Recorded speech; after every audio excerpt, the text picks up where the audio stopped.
Hello and welcome to a new episode of the CTO Show with Mehmet. My name is Mehmet, and in each episode, I explore latest trends, insights, strategies in topics like cybersecurity, digital transformation, digital tech, startups, and entrepreneurships. But sometimes also we bring to the show thought leaders, innovators, and entrepreneurs to listen from them about their expertise in wide range of industries and how they are driving change and making impact in the world of tech and business. So thank you very much for joining me today. And I have with me from Canada today, Ashton. Ashton, she is a graphic recorder. What is that exactly? Ashton will let us know more. So thank you for being on the show today, Ashton. So if you can just tell us a little bit about yourself, what you've been doing, and what is this graphic recording? Um, all yours, Ashton. Yes, thank you so much for having me. Such an honor to be hanging out with you this morning, my time, I think late afternoon, your time. And yeah, so I started my business, Mind's Eye Creative.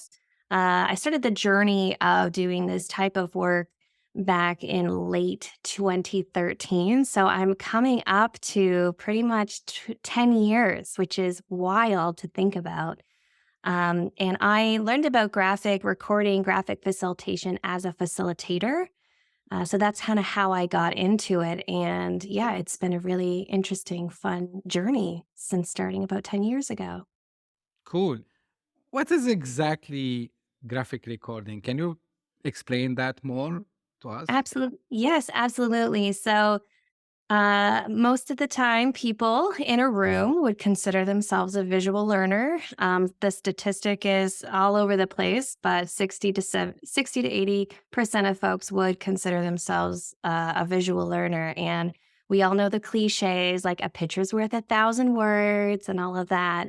But I'm there to visualize the information. So, in meetings and strategic planning sessions, and I cover a lot of conferences. So if you think about attending a day long conference and there's 10 speakers, how in the world are you going to remember and then implement any of that information? It's just an overload of information, right? In those situations. And I'm there to visualize the information so that in a clear, like one page snapshot, you see and can remember the information from that presentation. When I'm in situations where it's like a meeting or strategic planning, I'm really there making sure that the people in the room feel heard, feel valued, and they're a contributing voice. And by able to see your words and have a picture represent what you just said makes you feel more included in the conversation, that your voice is really important to that conversation. So kind of two different scenarios for you there, but generally that's the practice of it. No, well, that's very much, I mean, detailed explanation. Thank you for that. From your experience, like, how do you see this technique or, the technology in general of you leveraging um, graphic recording will benefit someone who is in pure technical position, whether they are a developer, maybe they are into DevOps, maybe they are a system admin, or maybe an executive. So, how do you see this beneficial for them in their day-to-day tasks and jobs? Yeah, great question. So I find that sometimes I get into situations people say, oh, our information is so complicated. There's no way you could possibly graphic record it. But that's the absolute specific reason when you should. That's when you should be using a visual tool like this. When information is high stakes, when it's really complicated, when you're trying to explain it in a way that people can understand it. And, for technical leaders in many different technical roles, using visual tools like graphic recording or just standing at the whiteboard to be able to like explain out your idea is a pretty important and pretty powerful tool to be able to use it as part of your toolbox. Right. Yeah. Yeah. So, is there any special tools that they need to have, or is it just it can be on a paper and pen?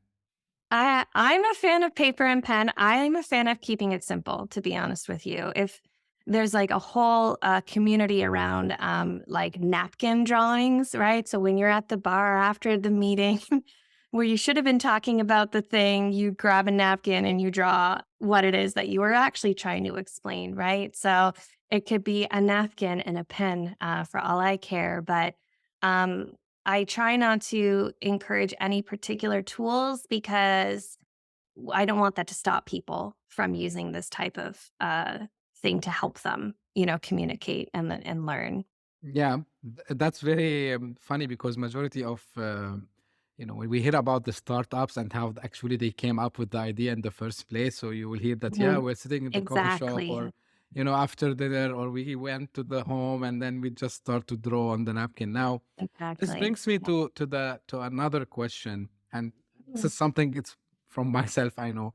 Um, we tend sometimes to say, like, but I'm not very good at drawing. Like, Yeah. Mhm. how this can I cannot apply it. I can maybe take notes very quickly, but how can really I can visualize this in a way that if someone else comes and look at it, oh, he said, okay, this guy tried to say something, I can understand. So what do Mhm. you say on this? Yeah, that's a question I get a lot, or a comment, I should say, that I get all of the time. And, sometimes I feel like when people look at my work since I've been doing it for 10 years, it's intimidating. And I'm a little bit disappointed by that because I started doing absolutely terrible drawings 10 years ago. And I just do it every day. So if you did it every day, you'd be really amazing too. I don't feel like I'm special in that regard. But you can use basic shapes. You don't have to draw out anything complicated. A square can represent a database, or like like a cylinder, or a square can represent a computer or a piece of paper or whatever. Using simple shapes that we already know how to use. When I'm teaching this to people, we start with lines. We start with drawing lines. And I say, if you can write letters, you can draw, because letters are just drawings in disguise. So you already know how to draw. And there's techniques that I show to, you can draw a star person, take a star at the top, you put a little circle, and then the little arms and legs become, or like the other points become the arms and legs, right? It's doesn't have to be anything complicated, right? It's just about using that visual tool to be able to help you explain something, and it does not have to look pretty. Almost sometimes, like, the worse it looks, probably the better it is gonna be to help you explain something, right? So, yeah, the idea that you, quote, unquote, "can draw," I really don't want to hold people back. There's an author that I follow and an educator in this space called Brandy Egerbeck, and she has this whole idea that I really, have taken into this philosophy as drawing as a thinking tool. Right, where we see drawing as, you go to an art gallery and you look at a drawing and it's like something to admire. But I think we need to redefine what drawing means, and using that as a thinking tool, as a communication tool, and the like. Yeah. Okay. Now, one thing, there's a book, um, it's by Jim Quick. So about, Hey, yes. yeah, it's all about I heard brain. of him. Yeah. Yeah. So he talks about actually training your brain to take notes. I mean, Hmm. when you are in a meeting or in a conference, so write on the left side and draw on the right side. Maybe I'm mixing things up. Yeah, But I'll have to look it up.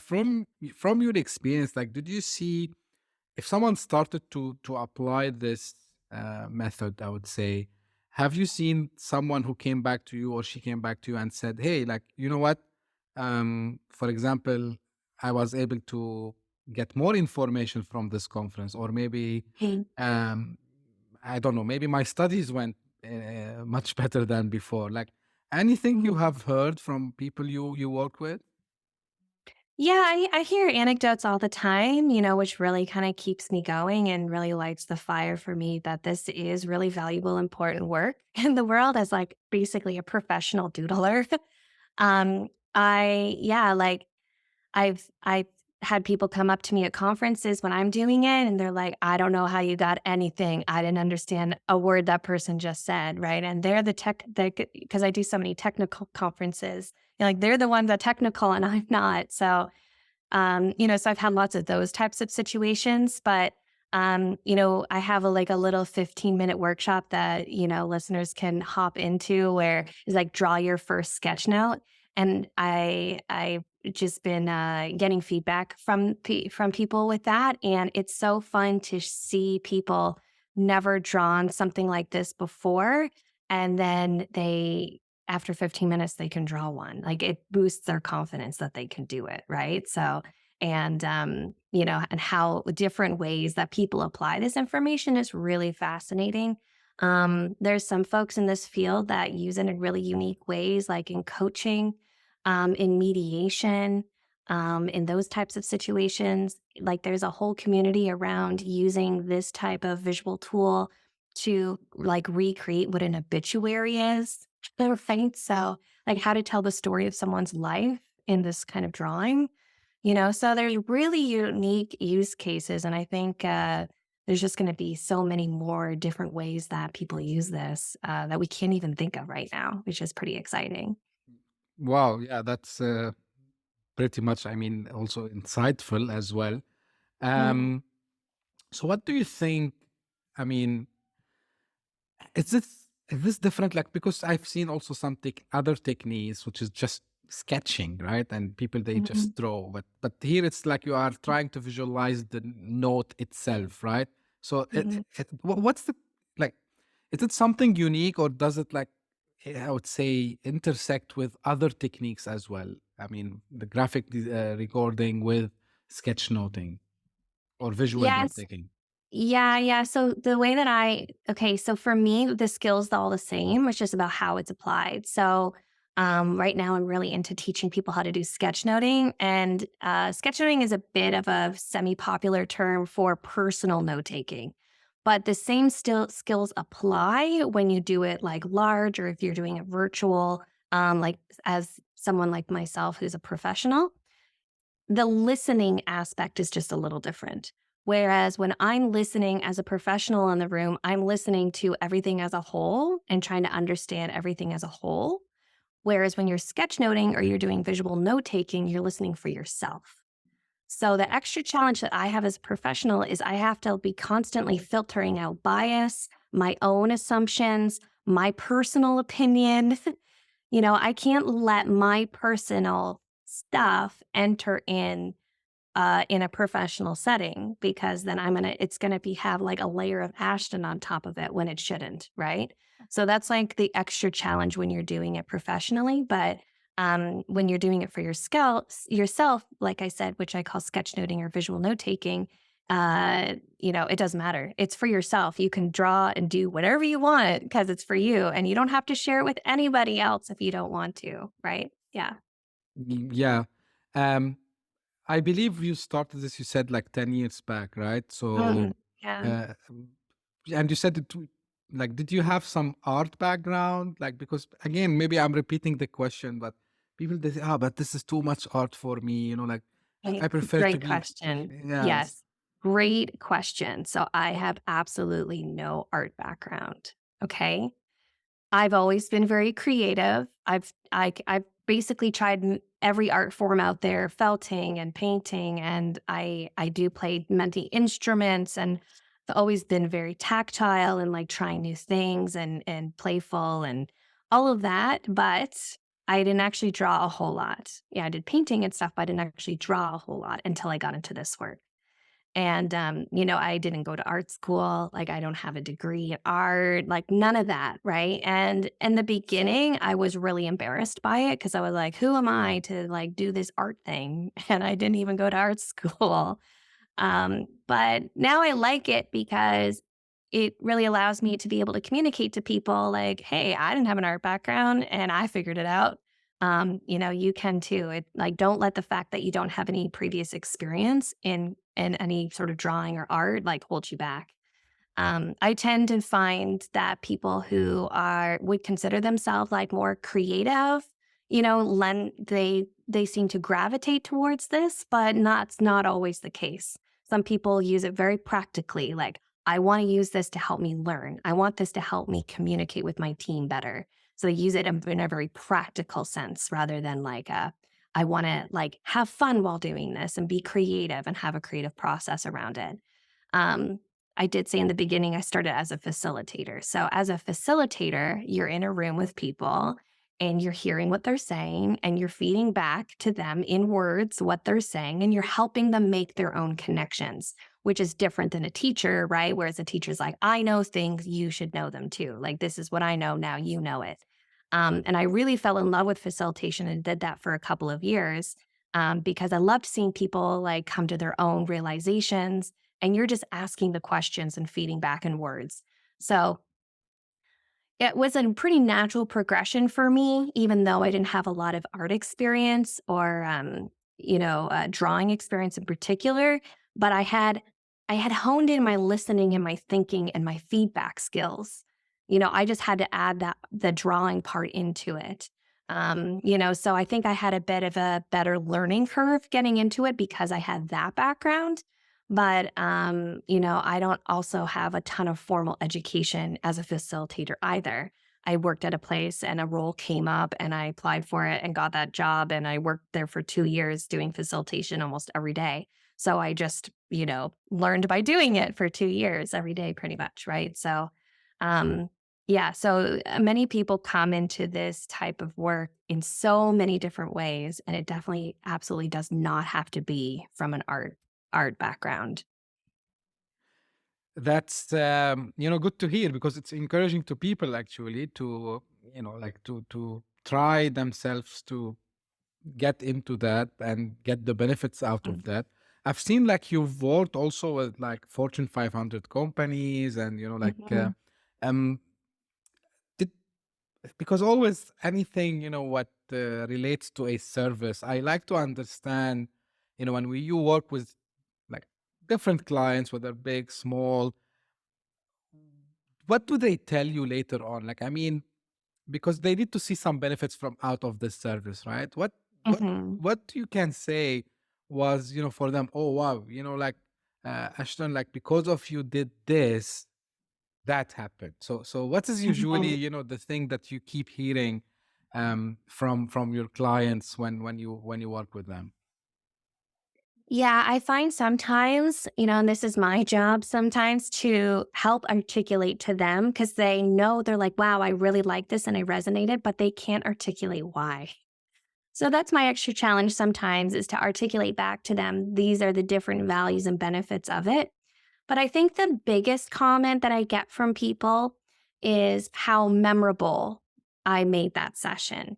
And even if something wasn't captured specifically on the graphic at the end of the day, like it enhances your memory of the experience. So I had it was a manufacturing company and the plant manager there, he said to me, I can remember where people sat. Why can I remember where people sat? Right. Like he was really surprised by that, and of course I wasn't because of how our brains make these connections, and that's how I got into it too when I started doing it. And I put away my piece of paper, and a few months later, I brought it back, and I was surprised. Like I could remember where people sat and things that were captured beyond the paper. So, because how many times do we go to these meetings and all of these things and we're trying to get good work done and you can't remember it? It's like there's a little report that's written and it's like stashed into a filing cabinet and like that's it, right? So, when I create these drawings and when I do them in person, they're very large. They're like 4 feet wide by 8 feet long usually. And if it's like a whole day, it's like maybe 16 feet long or something. Oh So wow. they're like really large.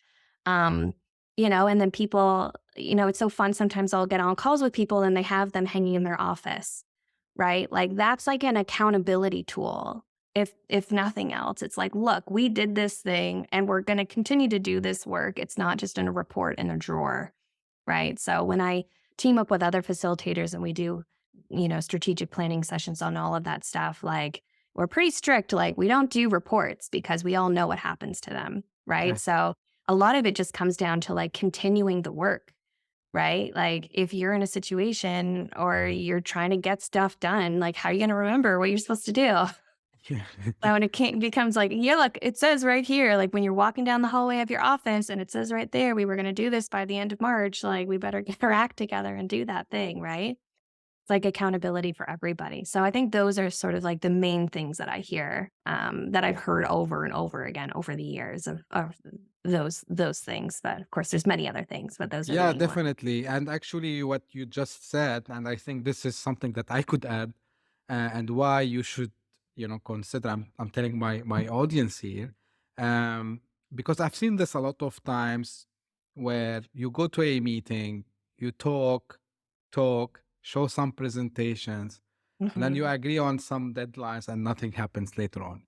Right. And I've seen it also, and it's from my personal experience. You sit with someone who said, you know what, like, let's do one, two, three, four. But again, it's just talk, it's just not visualized. So I think the power of visualization, as you said, first, it can help other people to understand what you are trying to say. And I can see from, the experience that you shared, it's the accountability part, especially when you talk about strategic planning. And I'm saying this to CIOs, CTOs, anyone who's executive in tech, or even business leaders, because I think this is one of the biggest challenges is that, yeah, we have this ambitious vision that we want to achieve, but how Right. we can, and everyone talks about vision, but actually we Mhm. don't see the vision, right? So I think this is Yeah. a very good way to visualize at least the plans and the ideas.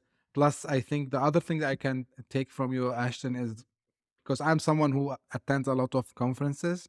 And again, like there's a lot of sessions, and you come back and say, okay, I don't remember anything from here. Right? Right. Yeah. Yeah. So that's great. Final thing, just if someone want to learn more about this, if someone want to maybe consult with you, where they can find you and Mhm. when they can find more information. Yeah, great. So my website's mindsedcreative.ca. And I do have I mentioned it earlier, a little 15-minute video, just me here in my space, walking people through drawing your first sketch note. So if you are hesitant or you just want to learn more about how you can do this, and yeah, so at the end of 15 minutes, if you draw along with me, which I hope you will, you have your very first sketch note that you've just drawn. I walk you through some tips and tricks and some high level ideas around lettering and arrows and drawing a person and drawing a light bulb, and then some of the process around it. And it's really quick and easy. And I've heard a lot of folks from people that they've really been enjoying it. And some people even send me their sketch note after they do it, which just like seriously makes my day. Oh, Makes my wow.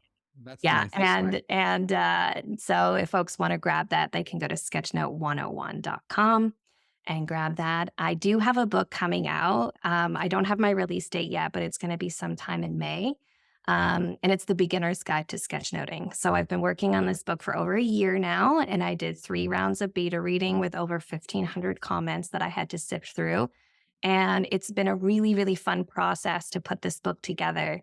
And it really is a beginner's guide for people that are really, really new to this. And yeah, we start with drawing lines, right? So it's yeah, so people can kind of keep an eye out for that as time goes on for that Yeah. too. Yeah, Yeah. that's great. I will be sharing in the episode description the links and the website that Ashton should just mention. Well, we came to the end. Ashton, thank you very much for joining me today in this episode. And for my audience, whether you are listening on your favorite podcast platform or watching this on YouTube, thank you very much for tuning in. And we will meet again in another episode. Thank you very much. Bye bye.